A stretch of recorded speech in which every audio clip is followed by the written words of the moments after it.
Digital investors, what is going on? Welcome back to another video. Hope you guys are all doing well. Today we're going to go over a couple of things. Institutional investors gobbling up more BTC than being mined this month. We also have Coinbase to allow Americans to take cash loans with Bitcoin collateral. Yam's market cap falls from 60 million to zero in 35 minutes, so very quick drop. Chainlink rallies to fresh highs of 16, but data reveals mounting selling pressure, which I thought was pretty interesting. They go over some on-chain analytics as to why Chainlink looks very bullish in the long term, but we could see a short-term pullback, which would be good for any of you guys who may be looking to take a long on Chainlink. I know a lot of you guys have been wanting to get in on Link. I think a short-term pullback would be great for a lot of people that really want to enter, because I know there's people who want to enter Link, but now that it's rallied so high, they're unsure. We also have Ripple explores 10 instant payment platforms, including app to send XRP via Telegram, Discord, Matrix, and Slack, which this is just so awesome, guys. We got a lot of good news today. Prices are going up. Link is making new highs. Link today is at $17.95. So overall, guys, it is just a really good day. So let's just start up. If you guys enjoy the video, you enjoy videos like this, make sure you drop it a like. I always appreciate any support you guys choose to give to the channel, and you guys always give me tons of love, tons of support, and I just really appreciate it. Anyways, there's mainly one thing I want to go over in this article, and that is more demand than supply. The demand actually outstrips the supply of Bitcoin, which has been 900 BTC per day since the halving. In these past 2 days, Grayscale and MicroStrategy combined bought 35,876 BTC. Only 12,594 BTC were mined during this period. So guys, they bought over double, almost triple the Bitcoin that were put onto the market by miners, showcasing the growing demand for this alternative class as an inflation hedge. Now remember, guys, before I was like, it's just Grayscale now, but you also have retail, you have other people, you have companies that aren't as big. Now we have MicroStrategy. We also have Brad Garlinghouse saying that it's going to be more companies than just MicroStrategy. He's predicting that more companies will make this move. So there's already more demand than supply, and we're not even seeing the tip of the iceberg yet.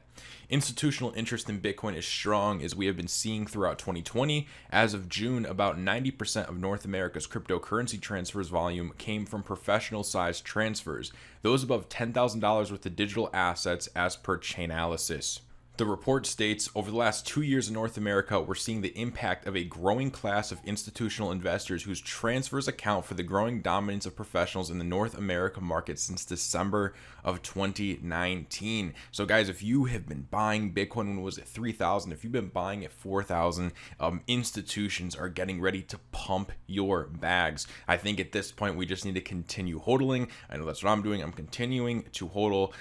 If Bitcoin goes to 20,000, 30,000, 40,000, I'm not even interested in selling because I know where this space is going, and we're still early, right? Which means that this channel, all you guys watching, most of you guys here have been around the block for a while. I know most of you guys don't plan on selling until we get to some really nice numbers, right? Bitcoin getting to at least 90 to 100,000, XRP getting to at least $10, Ethereum getting to at least 5,000.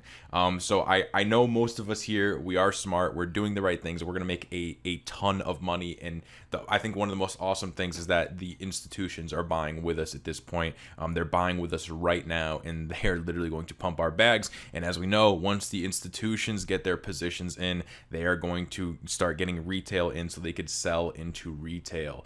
So some really interesting stuff, guys, really bullish stuff. I'm very excited. I hope you guys are as well. Now we have Coinbase allowing Americans to take cash loans with Bitcoin collateral. It says American, so I guess it's just in the US, but maybe it's in other countries as well. If it is just in the US for now, I bet they would switch that at some point, because cryptocurrencies are global. It's a global thing. So US cryptocurrency exchange Coinbase is going all out with its crypto offerings ahead of a purported bull run, listing DeFi projects, in-demand altcoins, and now a product for loans using one's Bitcoin. They announced this on Thursday, so here is the tweet from them. They say US customers in select states will soon be able to borrow 30% of your Bitcoin holdings in cash. Eligible customers are invited to sign up on the waitlist for early access on Coinbase today. So they say it wants to give customers even more control of their crypto investments while offering secure access to cash at the same time. After the announcement, U.S. customers in eligible states will be invited to join the waitlist for an option to borrow up to 30% of their Bitcoin holdings. All right, guys, so it looks like it's just for the U.S. and in eligible states, right? So I'm sure New York's not going to be on it, and I'm sure the states that are usually banned for everything aren't going to be on it. The announcement, the exchange noted, was a result of customer feedback centered on freeing up capital for everyday transactions, as Bitcoin and cryptocurrencies are not widely used / accepted for payments as of today. But with the loan feature, you can free up cash for immediate expenses without selling your Bitcoin and incurring high overdraft fees on credit cards. They say, we hear from customers that they need cash for expenses like home renovations or car repairs, but they do not want to prematurely sell their crypto or take out high interest loans that could come with a 20% plus APR. Coinbase said, adding that the portfolio-backed loans allow customers to borrow cash quickly. I think this is a good thing, guys. You know, whether or not I'm going to use it or you're going to use it doesn't really matter. I'm sure some people are going to take advantage of this, and it is good to know that if you needed to get cash, but you don't want to sell your Bitcoin, you could just use your Bitcoin as collateral. I think that's awesome. I think it could come in handy. I don't really know what I'd use it for. I could see a situation in which I would use it, but I have no reason to go and do it right now. But, you know, my situation is different from many other people, and I'm sure many other people are probably hearing this news. They need cash now, and this is like amazing to them because they can get cash without selling their Bitcoin. I wonder what their percentage rate will be, you know, if it's going to be super high, like if it's going to be 5% interest or 10% interest. Hopefully it's not. Hopefully it's pretty small.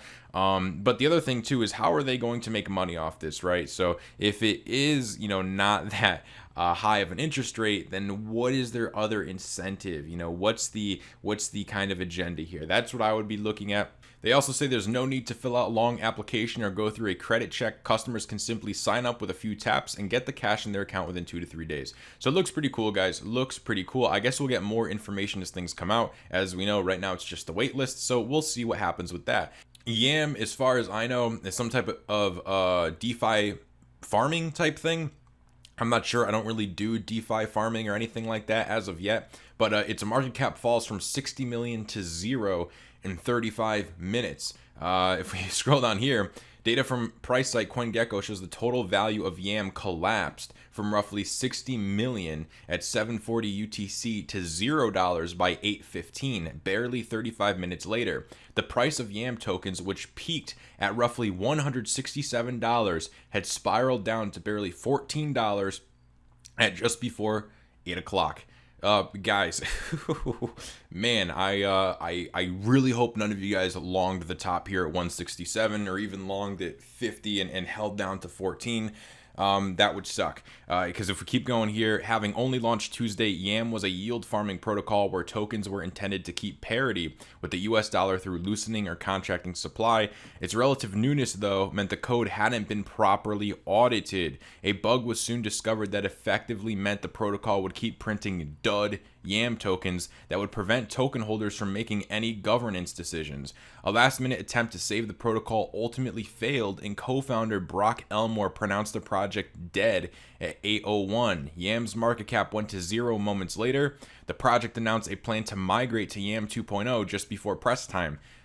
I don't know, guys. I'm not touching this with a 10-foot pole. It is too new at this point, and you know I just don't see how, like, if people got wrecked in Yam 1.0 and they're going to immediately migrate to Yam 2.0, I don't know. Some things are better off just waiting out. This is something that personally I'm going to be waiting out, but yeah, guys, if you guys did hold Yam, if you were in this, if you got wrecked, let me know. What was your experience like? Is there anything scammy about the project? Is there any red flag that you would like to make the community aware of? You know, if something weird happened to you, let us know in the comments so you can help other people, help the community. And yeah, guys, if I see weird projects like this or weird things like this, I'll definitely bring it to your attention. So many people shilling Yam the past couple days, and now the project is pronounced dead.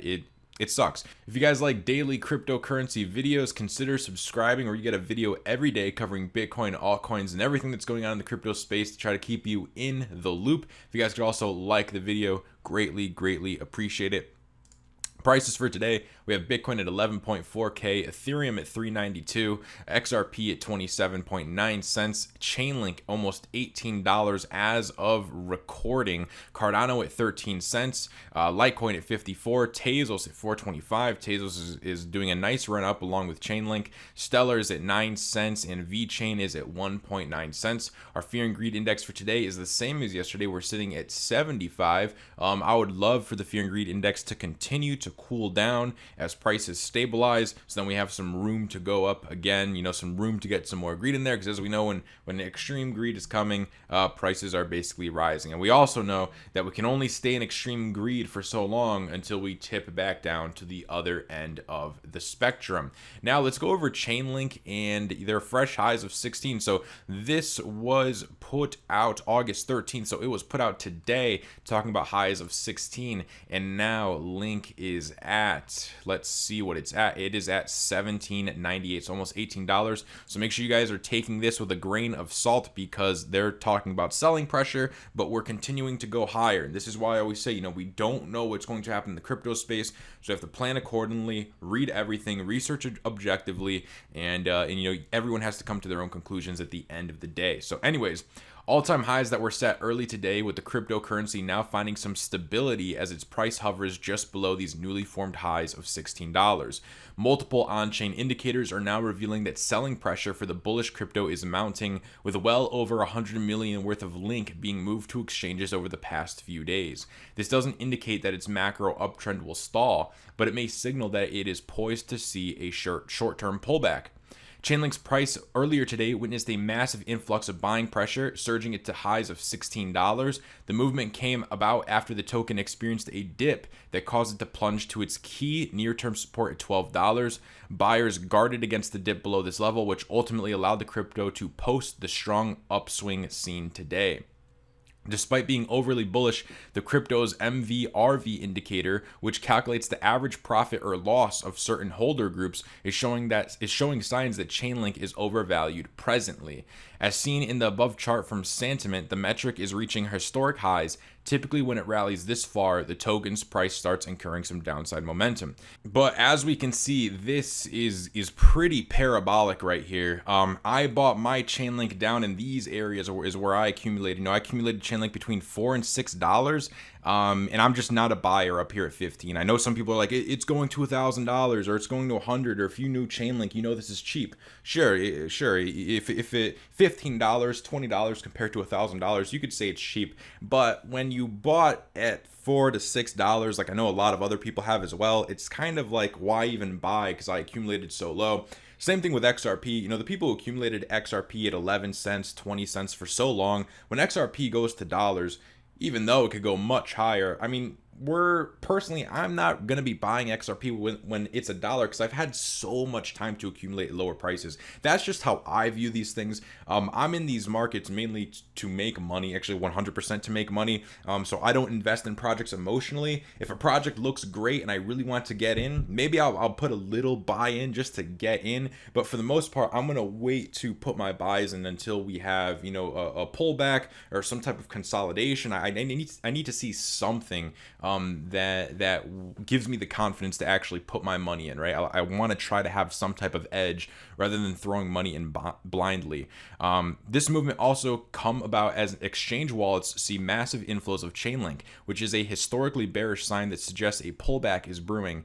Data from Sentiment also reveals this trend, showing that deposit transaction into exchange wallets have been spiking in recent weeks. Surges of this magnitude typically precedes a pullback. So this is pretty interesting, guys. Again, they're not calling for a pullback to 7 cents or to zero. They're calling for a pullback down to $12, which looks reasonable. And I think a pullback to $12 could be very healthy for Chainlink, help get us even further in the long run, because I know a lot of people are going to be massive buyers of Chainlink at 12, especially when they've seen it pump all the way up to 18 at this point. The analytics platform spoke about this in a recent blog post, noting that over 100 million worth of tokens were deposited into exchanges earlier this week. They say Chainlink's exchange metrics all seem to indicate mounting sell pressure over the past 48 hours, with over $400 million worth of Link moving to exchanges in a move oddly reminiscent of its previous price tops, both the one in 2019 and the one from a month ago. So I want to know, guys, what do you guys think? Do you guys think we're going to see a pullback in Chainlink? I also want to know, are you guys going to be a buyer of Chainlink? Let's say we went from 18 and this article ended up being true. The on-chain metrics ended up being true, and we saw a retrace on Chainlink to $12. Will you be a buyer of Chainlink at $12? Let me know in the comments below. I think a lot of people will be, but I also love to know if you're not going to be a buyer. Again, I think people who got in, like, I know Chainlink at one point was like, what, it's 50 cents. So people who got in at 50 cents, if you got in that low, I'd love to know if you're buying at 12. I'd love to know if you're still buying at 12 if you got in when Vechain was still in cents. Moving on, Ripple explores 10 instant payments platforms, including app to send XRP via Telegram, Discord, Matrix, and Slack. Blockchain startup Ripple is exploring new platforms that use its native currency, XRP, and the universal payments platform PayID. Ripple kicked off a virtual hackathon that drew in 360 developers and 40 project submissions worldwide. This week, Ripple head of developer relations Warren Paul Anderson is revealing the top 10 finalists. Repay, not sure how to say it, an app that allows users to send XRP through popular messaging platforms like Telegram, Discord, Matrix, and Slack, received an honorable mention. Repay programmer Kuyawa Kata says the idea is to make it easier to send money worldwide by tapping on messaging apps used by billions of people. He says, powered by the Ripple network and XRP ledger, it allows you to send money around the world in seconds with nothing more than a simple message like pay 10 to George. And now, thanks to the PayID protocol, you can send payments to external users without knowing their Ripple address. Just pay 10 to George $RiPay.me, and the money moves like a message in just a second. Guys, that is amazing. Unisend, which allows users to send money internationally for free using PayID on the XRP ledger, won third place and gets $2,500 in XRP. Meanwhile, the P2P 0% fee video game crypto marketplace Zero Games placed second and received 5,000 XRP.